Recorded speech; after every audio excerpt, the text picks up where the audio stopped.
Magpapadala ako ng mga... Iba boss, Amerika po kami dyan.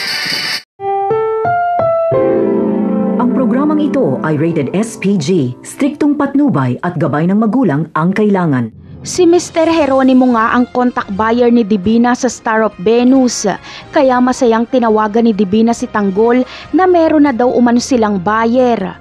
Masaya naman si Tanggol at agad silang umalis para puntahan si Divina.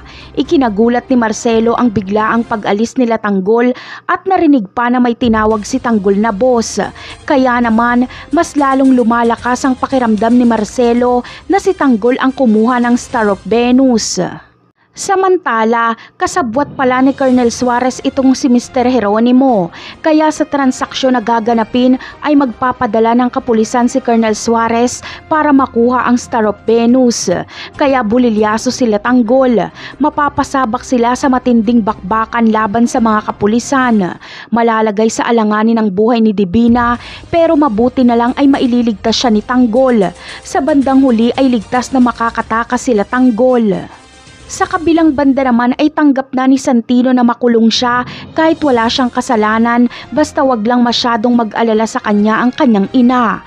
Baka kasi may mangyari pang masama kay Marites, lalo na't kalalabas lang nito sa ospital.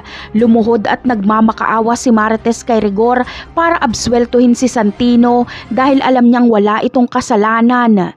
Pero ayon kay Rigor ay ang hukuman na lang daw umano ang magpapasya sa magiging hatol kay Santino.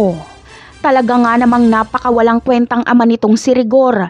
Hindi pa nga nahatulan si Santino pero kriminal na agad ang turing ni Rigor dito.